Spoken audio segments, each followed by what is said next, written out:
Welcome back. So in this one I'm going to show you how to place the eyes. First, to do that though, I'm going to draw out a quick Loomis head. I won't refine this all the way. I won't explain it either since I've done plenty of videos on this, but if you need, I can link to those for you. And so just drop this in rather quickly.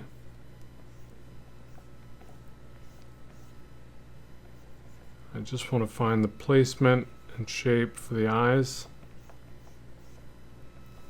And that's about it, but I'll go ahead and clean this up just a little bit for you.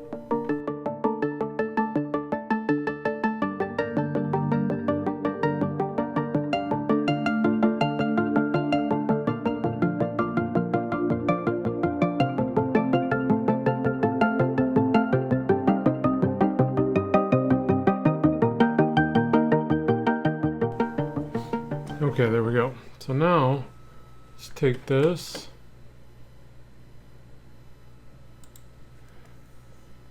copy it over, scale it up and make this easier for you to see. So we're just going to zero in on the eyes for this particular example, and I can go ahead and do this for each area if you need, hopefully making it easier for you to place these features. So I will use some of the Loomis method, but I'm going to show you a couple things. One of which is this keystone-like shape helps you to find the bridge of the nose and then build back and create that sense of structure that you might need to draw on the nose, right? And actually that's what I'm going to do for this example, but I'm going to also show you a quick shorthand method because I don't do this every time. And I want to always stress that although I show these techniques, you know, it's not that I need them every single time, and neither will you as you get, you know, more advanced. But there's times I do need to fall back on them. So that's what's great about, in my mind, the fundamentals and these time-tested techniques. So basically, the one that I'll do a lot of times, you'll see me do, is just draw an angle, a curve, an oval, a line back to meet the nose, and then I'll work into the nostrils. And that's kind of like a little more of a simplified cartooning method, but there's a time and a place for both. So anyways, just want to show you that. And like a lot of times for male noses, I would go like a little more angular.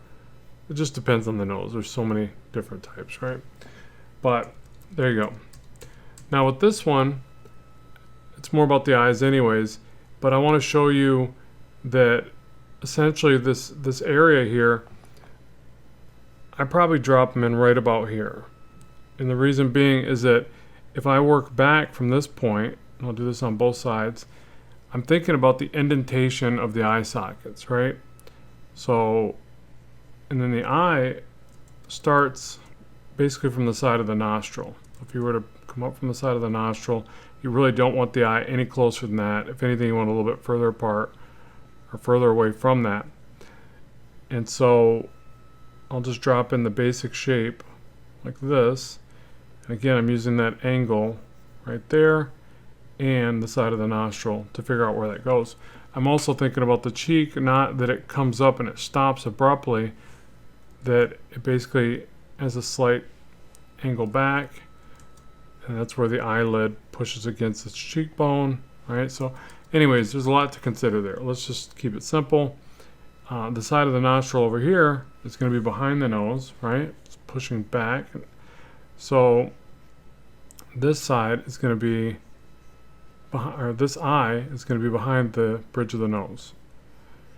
And a lot of times that's the area that I see that a lot of people, myself included, struggle with. That, you know, you really got to study from life and try to get that right. Like that the nose just easily passes in front of the eye at any particular angle, even ever so slight, unless they have a really small nose and really far apart distance between the eyes, which, you know, it's happens. It's more rare, but generally you can trust, you know, one eye distance apart as the rule or whatever. Again, you know, not always, but something like that. So now let's take this and let's go back a little bit, move these over for you.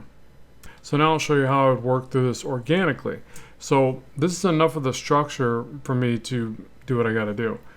A lot of times the tricky thing in my mind is going through this and not making it look like a robot. You know, this is the robotic part, the mannequin, the structure. And again, I don't always use it because a lot of times I want to test my ability to draw more organically and softer, right? But there's times I do need it and I go right back to it. But here's the thing. If you now take this and think about it as just a template, you know, that's not really what you're looking to draw. It's just a bit of, you know, structure for you to draw on top of.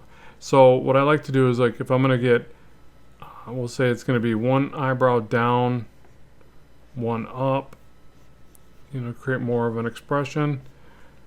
And then this eye a little more, what would it be? This one more squinted? Yeah, more squinted. And this one a little more wide open. So the thing is, I want to get that in really quickly, and I want to make sure to draw right through and past this template. If I find myself doing this, there's something wrong. Right? I'm gonna end up with a robot. So again, just think about that. Try to push past it. The best way is to really go right through it. You know, if you don't feel like you're messing it up a little bit, you're probably not on the right track. I don't know. Like lately I've been messing around with the idea that you can throw random lines and just in there to break up all that white canvas. Or, you know, I've been doing it on paper where I'm taking like the lead from the lead holder and just shooting it across the paper and then smudging it. And it's kind of fun. It breaks you out of this, like, everything has to go in a particular direction and so concise and clean. So as I get to here, maybe I like put a little, you know, bump on the nose, really make sure that the bulbous part of the nose comes out. I know this isn't about noses, but just to kind of show you what I'm talking about, is that you gotta train yourself to be able to look through this and draw whatever, you know, but use the structure to your advantage, essentially. Okay, so now back to the eyes, because that's what it's about. Bring the eyes over like this. Get the pupil in there. Remember, the pupils have to line up, not the top of the eyelids, right? Eyelids can move, eyebrows can move. The pupils generally, not always, need to line up. And then go ahead and get the eyebrows in there. Same thing, you can do a lot with eyebrows. Make them real bushy if you want. Comics, I like to make them real pointy and crazy looking.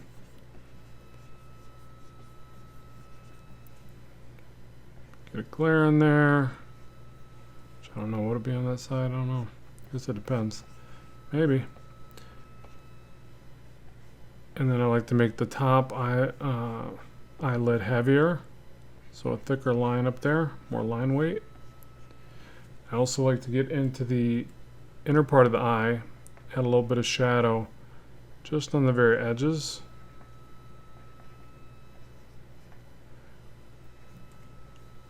And then we can add lots of nice little wrinkles and folds and rendering lines. Just try to make it look more natural and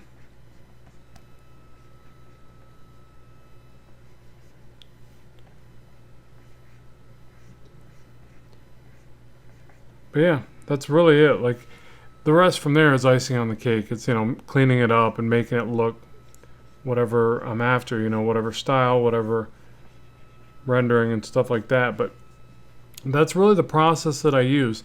And so hopefully this helps you and shows you a thing or two and makes it easier in your mind to do this. So it's essentially just starting with the structured approach, right? Having this base structure in place, finding some, you know, angles to work with to direct you and you know, put things where you want them, but then drawing through it organically and making something that hopefully looks more interesting and more stylized and more alive. So I'd love to know what you think.